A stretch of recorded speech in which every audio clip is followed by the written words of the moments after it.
Hello students, एक बार फिर से आपका बहुत बहुत स्वागत है हमारे और आपके चैनल ब्राउन स्टडी में। आज मैं आपके लिए लेकर के आ गया हूं एक और नई वीडियो जिसमें आपको मैं बताने वाला हूं टॉप 20 ज्योग्राफी के क्वेश्चंस जो कि आपके बहुत ही ज़्यादा मोस्ट इंपॉर्टेंट होने वाले हैं एग्जाम पर्पज़ से, क्योंकि ये सभी के सभी क्वेश्चंस पूछे गए हैं प्रीवियस ईयर में। लेखपाल हो, चाहे पुलिस हो, चाहे आपके PCS हो, सभी के सभी एग्जाम्स में ये क्वेश्चन पूछे जा चुके हैं। इसलिए आज मैंने इन क्वेश्चन को चूज़ करके इसकी PDF बनाई है।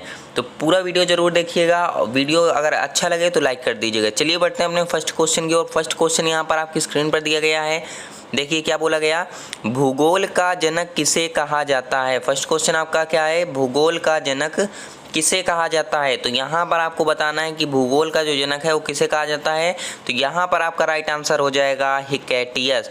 क्या हो जाएगा, हिकैटियस हो जाएगा, क्योंकि हिकैटियस को ही भूगोल का जनक कहा जाता है। चलिए बढ़ते हैं अगले क्वेश्चन की ओर। अगला क्वेश्चन यहाँ स्क्रीन पर दिया गया है, भारत के किस राज्य में विश्व का सबसे बड़ा थोरियम का भंडार मौजूद है। अब आपको बताना है कि भारत का ऐसा कौन सा राज्य है जिसमें सबसे ज़्यादा थोरियम पाया जाता है। यहाँ आपको ऑप्शन दिए गए हैं केरल, कर्नाटक, आंध्र प्रदेश और असम। तो यहाँ पर आपको बताना है कि कौन सा आपका राइट आंसर हो जाएगा। थोड़ा मैं टाइम देता हूँ आपको बताने का। बताइए जल्दी जल्दी क्या आपका राइट आंसर हो जाएगा। ठीक है, तो यहाँ पर आपका राइट आंसर हो जाना है केरल। क्या हो जाएगा यहाँ पर राइट आंसर, केरल आपका राइट आंसर हो जाएगा। चलिए बढ़ते हैं अगले क्वेश्चन की ओर। अगला क्वेश्चन यहाँ स्क्रीन पर दिया गया है, 3rd नंबर बोला जा रहा है यहाँ पर, निम्नलिखित में से कौन सा राजस्थान का मरुस्थलीय जिला नहीं है। अब देखिए आप लोगों को पता होगा कि मरुस्थलीय जिला का मतलब क्या होता है, जहाँ मरुस्थल पाए जाते हैं। तो आपको पता होगा कि राजस्थान में काफ़ी ज़िले ऐसे हैं जहाँ मरुस्थल पाए जाते हैं। ठीक है, जिनमें से अब आपको बताना है कि ये जो ऑप्शन आपको दिए गए हैं इनमें से कौन सा ऐसा ज़िला है जो कि आपका मरुस्थलीय जिला नहीं है। तो यहाँ पर आपका राइट आंसर क्या हो जाएगा, राइट आंसर आपका हो जाएगा कोटा। क्या हो जाएगा, कोटा। कोटा एक ऐसा ज़िला है राजस्थान का जो कि मरुस्थलीय जिला नहीं है। चलिए बढ़ते हैं अगले क्वेश्चन की ओर। अगला क्वेश्चन यहाँ स्क्रीन पर आपकी दिया गया है, 4th नंबर बोला जा रहा है, किस राज्य में सबरीमाला स्थित है। आपको पता होगा सबरीमाला मंदिर किस राज्य में स्थित है, क्योंकि अभी हाल ही में बहुत ज़्यादा चर्चा में आया था। तो यहाँ पर आपका राइट आंसर क्या हो जाएगा, राइट आंसर आपका हो जाना है केरल। क्या हो जाएगा, केरल। सबरीमाला कहाँ स्थित है, तो केरल में स्थित है। चलिए बढ़ते हैं अगले क्वेश्चन की ओर। अगला क्वेश्चन यहाँ दिया गया है, 5th नंबर बोला जा रहा है, भारत में जैव विविधता की दृष्टि से सबसे धनी स्थान कौन सा है। आपको बताना है कि जैव विविधता की दृष्टि से भारत में सबसे धनी स्थान कौन सा है। बोला जा रहा है पूर्वी घाट या पश्चिमी घाट या थार रेगिस्तान या फिर बंगाल की खाड़ी। तो यहाँ पर आपका राइट आंसर क्या हो जाएगा, राइट आंसर आपका हो जाएगा पश्चिमी घाट। क्या हो जाएगा, पश्चिमी घाट आपका राइट आंसर हो जाएगा। चलिए बढ़ते हैं अगले क्वेश्चन की ओर। अगला क्वेश्चन यहाँ स्क्रीन पर दिया गया है, 6 नंबर बोला जा रहा है यहाँ पर, भारत का कौन सा राज्य 3 ओर से बांग्लादेश से घिरा हुआ है। क्वेश्चन को बिल्कुल ध्यान से समझिए। बोला गया है कि कौन सा ऐसा भारत का राज्य है जो कि 3 ओर से बांग्लादेश के बॉर्डर से घिरा हुआ है या बांग्लादेश से घिरा हुआ है। आपको दिए गए ऑप्शन त्रिपुरा, मिजोरम, मेघालय या फिर नागालैंड। तो आपको बताना है इसका राइट आंसर क्या होगा।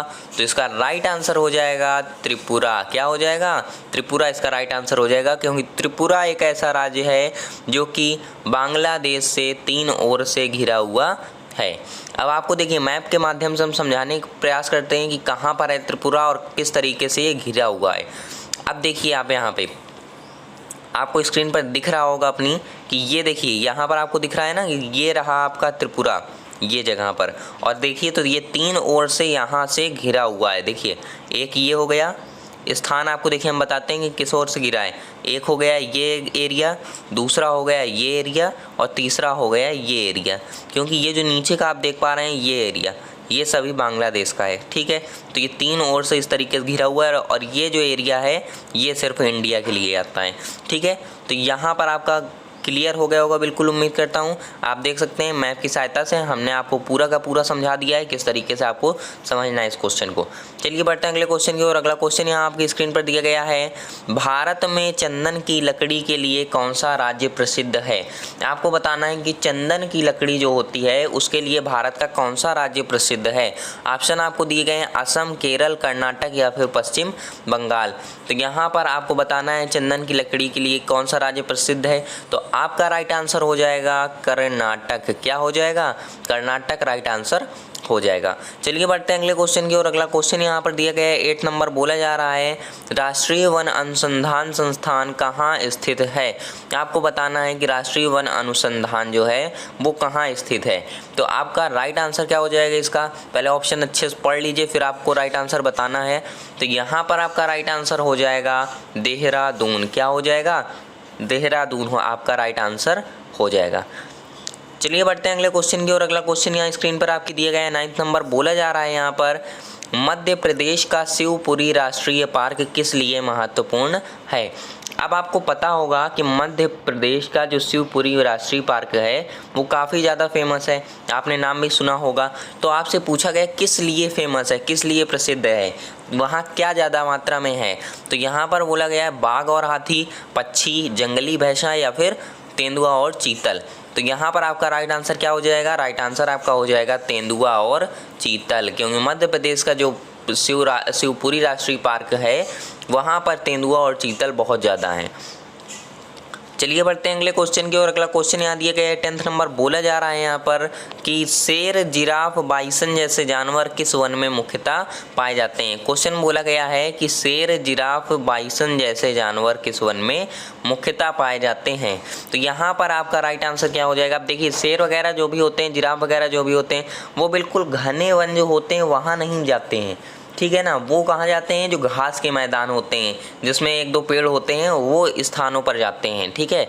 तो यहाँ पर आपका राइट आंसर क्या हो जाएगा? राइट आंसर आपका हो जाएगा घास स्थल, ठीक है। बढ़ते हैं अगले क्वेश्चन की ओर। अगला क्वेश्चन आपकी स्क्रीन पर दिया गया है 11 नंबर, बोला जा रहा है यहाँ पर भूमध्य रेखा के निकट किस तरह के वन पाए जाते हैं। बोला गया भूमध्य रेखा जो है उसके निकट किस तरह के वन पाए जाते हैं। जहाँ से भूमध्य रेखा गुजरती है तो उसके निकट का जो स्थान होता है वहाँ पर किस तरह के वन होते हैं, ये आपको बताना है। तो यहाँ पर आपके ऑप्शन दिए गए हैं पतझड़ी वन, शंकुधारी वन, घास स्थल या फिर उष्ण कटिबंधीय वन। अब देखिए आपका राइट आंसर यहाँ पर क्या हो जाएगा? राइट आंसर आपका हो जाएगा उष्ण कटिबंधीय वन, ठीक है। भूमध्य रेखा जो होती है वो जिसके भी निकट से जाती है वहाँ के जो भी वन होते हैं वो कैसे कहलाते हैं? वन उष्ण कटिबंधीय वन कहलाते हैं। चलिए बढ़ते हैं अगले क्वेश्चन की ओर। अगला क्वेश्चन यहाँ पर दिया गया है 12 नंबर, बोला जा रहा है कुगटी वन्य पशु विहार किस राज्य में स्थित है। अब आपको बता देते हैं कि कुगटी वन्य पशु विहार जो भी है वो बहुत ही ज़्यादा चर्चा में रहा है।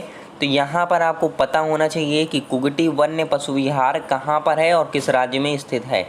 तो आपको बता देते हैं कि यहाँ पर आपका राइट आंसर हो जाएगा हिमाचल प्रदेश। क्या हो जाएगा? हिमाचल प्रदेश आपका राइट आंसर हो जाएगा। चलिए बढ़ते हैं अगले क्वेश्चन की ओर। अगला क्वेश्चन दिया गया है 13 नंबर, बोला जा रहा है यहाँ पर भारत का क्षेत्रफल कितना है। अब ये तो सभी को पता होना चाहिए बिल्कुल कि भारत का क्षेत्रफल कितना है। तो यहाँ पर आपका राइट आंसर क्या हो जाएगा? राइट आंसर आपका हो जाएगा यहाँ पर 32,87,263 वर्ग किलोमीटर, मतलब ए ऑप्शन आपका सही हो जाएगा, क्योंकि भारत का क्षेत्रफल कितना है? 32,87,263 वर्ग किलोमीटर है। चलिए बढ़ते हैं अगले क्वेश्चन की ओर। अगला क्वेश्चन यहाँ दिया गया है 14 नंबर, बोला जा रहा है यहाँ पर ब्रह्मांड की प्रकृति एवं उत्पत्ति से संबंधित विज्ञान कहलाता है। आपको बताना है कि ब्रह्मांड की प्रकृति और ब्रह्मांड की उत्पत्ति कैसे हुई है, इस बारे में किस विज्ञान में बताया गया है। तो कौन सा ऐसा विज्ञान है जिसमें ये सभी बातें बताई गई हैं। तो यहाँ पर आपका राइट आंसर क्या हो जाएगा? राइट आंसर आपका हो जाएगा कॉस्मोलॉजी। क्या हो जाएगा? कॉस्मोलॉजी हो जाएगा। चलिए बढ़ते हैं अगले क्वेश्चन की ओर। अगला क्वेश्चन दिया गया है 15 नंबर, बोला जा रहा है यहाँ पर किस वैज्ञानिक ने बताया कि सूर्य सौर मंडल का केंद्र है। आपको बताना है कि कौन ऐसे वैज्ञानिक थे जिन्होंने बताया था कि सूर्य जो होता है वो सौर मंडल का केंद्र होता है। सौर मंडल इस तरीके से मान लीजिए है, तो वहाँ पर जो केंद्र है वहाँ पर सूर्य होता है और बाकी सभी ग्रह चारों ओर होते हैं उसके, ठीक है, इस तरीके से। तो यहाँ पर आपको ये बताना है कि किस वैज्ञानिक ने ये रचना बताई थी। तो यहाँ पर आपका राइट आंसर क्या हो जाएगा? राइट आंसर आपका हो जाएगा केपलर। क्या हो जाएगा?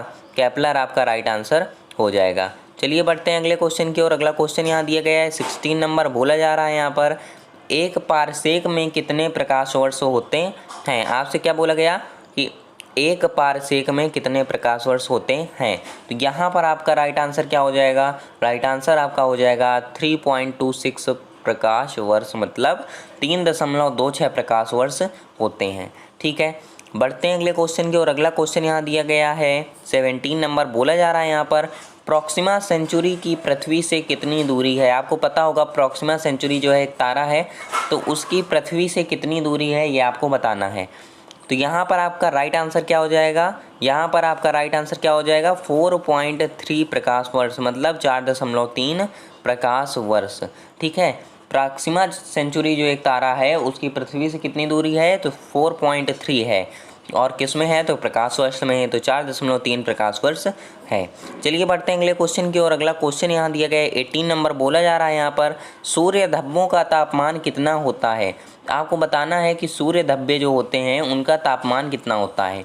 तो यहाँ पर आपका राइट आंसर हो जाएगा, क्या हो जाएगा राइट आंसर, 1500 डिग्री सेल्सियस। क्या हो जाएगा, 1500 डिग्री सेल्सियस, क्योंकि सूर्य धब्बों का तापमान कितना होता है, 1500 डिग्री सेल्सियस होता है। चलिए बढ़ते हैं अगले क्वेश्चन की ओर। अगला क्वेश्चन यहाँ स्क्रीन पर दिया गया है 19 नंबर। बोला जा रहा है पृथ्वी का एकमात्र प्राकृतिक उपग्रह कौन सा है। आपको बताना है उपग्रह कौन सा है पृथ्वी का इनमें से। तो यहाँ पर आपको पता होगा कि उपग्रह क्या होता है, जो कि एक ग्रह के चारों ओर परिक्रमा लगाता है। ठीक है, पृथ्वी स्वयं एक उपग्रह है क्योंकि सूर्य के चारों ओर परिक्रमा लगाती है, और पृथ्वी का एक उपग्रह ऐसा है जो कि पृथ्वी के चारों ओर परिक्रमा लगाता है या चक्कर लगाता है, तो वो कौन सा है। तो यहाँ पर आपका राइट आंसर क्या हो जाएगा, राइट आंसर आपका हो जाएगा चंद्रमा, क्योंकि चंद्रमा एक ऐसा उपग्रह है, चंद्रमा एक ऐसा उपग्रह है जो कि पृथ्वी के चारों ओर परिक्रमा लगाता है, और इसे ही पृथ्वी का प्राकृतिक उपग्रह कहा जाता है। चलिए बढ़ते हैं अगले क्वेश्चन की ओर। आज की लास्ट क्वेश्चन की ओर बढ़ते हैं। बोला जा रहा है यहाँ पर कि चंद्रमा पर गुरुत्वाकर्षण का मान पृथ्वी की अपेक्षा कितना है।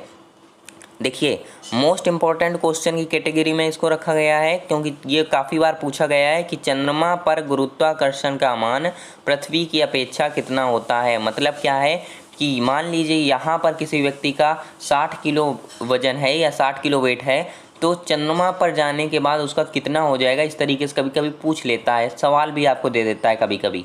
तो यहाँ पर आपको बताना है, तो इसका राइट आंसर क्या हो जाएगा, इसका राइट आंसर हो जाएगा 1/6। कितना हो जाएगा, 1/6, मतलब 1/6 है। अब देखिए, आपसे हमने अभी बताया था कि यदि पृथ्वी पर किसी व्यक्ति का जो वजन है या वेट है वो 60 kg है, तो वहाँ पर कितना हो जाएगा, तो आपको निकालना कैसे होता है, 10, जैसे यहाँ पर आपने बताया 60 है, तो 60 करना है आपको, 60 के बाद आपको क्या करना है, 60/6 कर देना है। तो यहाँ से आपका कैंसिल हो जाएगा, 10 kg निकल आएगा। तो इस तरीके से क्वेश्चन था कि चंद्रमा पर गुरुत्वाकर्षण का मान पृथ्वी की अपेक्षा कितना होता है, तो 1/6 होता है। ठीक है, तो आज की ये क्वेश्चन की सीरीज़ यहीं पर ख़त्म होती है। उम्मीद करता हूँ आपको अच्छी लगी होगी, और इसका जिसको भी PDF चाहिए हो वो डिस्क्रिप्शन बॉक्स को खोलिए, वहाँ पर आपको एक लिंक मिलेगी, उस पर क्लिक करिए, आप डायरेक्ट टेलीग्राम चैनल पर पहुँचेंगे। टेलीग्राम चैनल को वहाँ से ज्वाइन करिए, डेली के डेली वहाँ पर PDF प्रोवाइड करा दिए जाते हैं। और कल मिलेंगे फिर से एक और नई वीडियो के साथ, जिसमें मैं आपको बताऊंगा काफ़ी नई इन्फॉर्मेशंस, काफ़ी नए क्वेश्चंस जो कि काफ़ी बार पूछे जा चुके हैं। तो चलिए, जिन्होंने भी सब्सक्राइब नहीं किया चैनल को सब्सक्राइब कर दीजिए, अपने दोस्तों के साथ शेयर कर लीजिए वीडियो को, कमेंट करके बताइए आपको किस टॉपिक पर वीडियो चाहिए। कल मिलेंगे एक और वीडियो के साथ, तब तक के लिए टेक केयर। जय हिंद, जय भारत।